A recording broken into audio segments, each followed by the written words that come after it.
مسیح خداوند میں آپ سب کی سلامتی ہو۔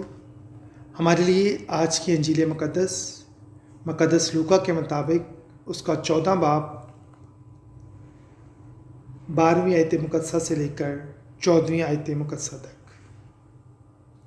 پھر اس نے اس سے بھی جس نے اس کی دعوت کی تھی کہا کہ جب تو چاشت یا عشاء کی تیاری کرے تو اپنے دوستوں یا بھائیوں یا رشتہ داروں یا دولت مندوں پڑوسیوں کو نہ بلا، ایسا نہ ہو کہ وہ بھی تجھے بلائیں اور تیرا بدلہ ہو جائے، بلکہ جب تو ضیافت کرے تو غریبوں، لونجوں، لنگڑوں اور اندھوں کو بلا، اور تو مبارک ہوگا کیونکہ ان کے پاس کچھ نہیں کہ تجھے بدلہ دیں، مگر تجھے راست بازوں کی قیامت میں بدلہ دیا جائے گا۔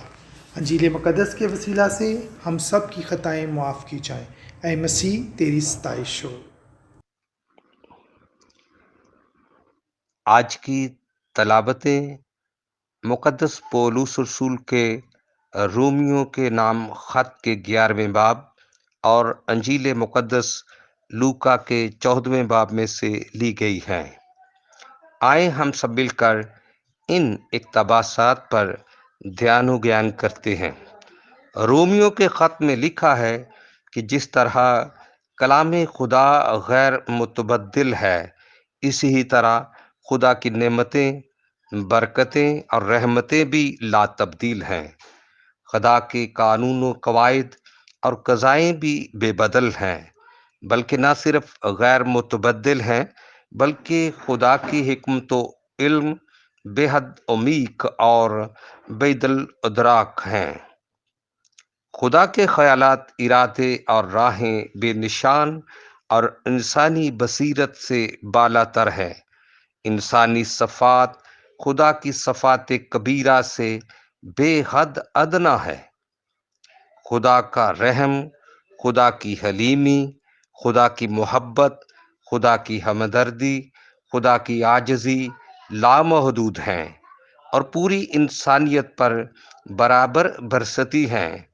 مقدس پولس رسول اپنے خط کے ان حوالہ جات میں فرماتے ہیں کہ خدا کا رحم نہ صرف ان پر ہے جو خدا کو قبول کرتے ہیں، بلکہ خدا سرکشوں پر بھی اتنا ہی رحم کرتا ہے، بلکہ اپنے رحم کی خاطر ان ضدی انسانوں کو سرکشی میں گرفتار ہونے دیتا ہے، اور پھر جب رحم کرتا ہے تو سبھی پر برابر رحم کرتا ہے۔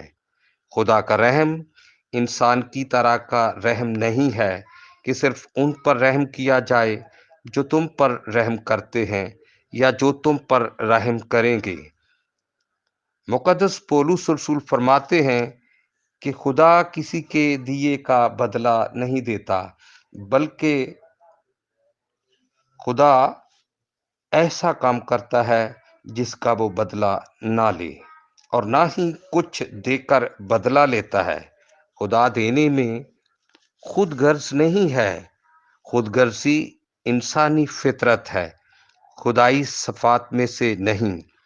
مقدس لوکا کی انجیل میں مدرج اقتباس میں خداوند یسوع المسیح بھی بے غرضی کا درس دیتے ہیں، ایسی بے غرضی جس میں رتی بھر بھی بدلے کا لالچ نہ ہو، ایسا رحم کہ جس میں خود غرضی کی بو نہ آئے۔ المسیح تمثیلی صورت میں فرماتے ہیں کہ جب تو چاشت یعنی ناشتہ یا عشاء یعنی شام کا کھانا تیار کرے تو اپنے دوستوں، بھائیوں، رشتہ داروں یا پڑوسیوں کو نہ بلا، کیونکہ ان کے بلانے میں تیری خود غرضی ہے کہ وہ بھی تجھے بلائیں گے اور تیری اس ضیافت کا بدلہ ضیافت میں ہی دیں گے۔ بدلہ لینے دینے کا عمل انسانی سوچ اور ارادے کا عمل ہے۔ المسیح فرماتے ہیں کہ جب تو چاشت یا عشائیہ کی پارٹی کرے تو غریبوں، لنجوں، لنگڑوں، اندھوں، بے سہاروں، بے کسوں، لاچاروں، مفلسوں، بھکاریوں اور اجنبیوں کو دعوت پر بلا، جو تجھے دعوت پر بلانے کے قابل نہ ہوں، بلکہ وہ کبھی بھی تجھے دعوت پر نہ بلا سکیں، وہ تجھے کبھی بھی بدلہ نہ دے سکیں اور نہ تو کبھی ان سے بدلے کی امید رکھ سکے۔ یوں تیرا یہ عمل خدا کو پسند آئے گا اور تو خدا کی نظر میں مقبول ٹھہرے گا اور خدا خود تجھے راست بازوں کی قیامت میں بدلہ دے گا۔ المسیح فرماتے ہیں کہ یوں تو مبارک ہوگا۔ گویا آج کے اقتباسات میں کلام مقدس ہمیں بدلے کی امید پر کوئی بھی عمل کرنے سے منع فرماتا ہے اور بغیر بدلے اور بے غرضی کے اعمال کا درس دیتا ہے۔ خداوند ہمیں اس کلام پر عمل کرنے کی طاقت اور ہمت عطا فرمائے۔ آمین۔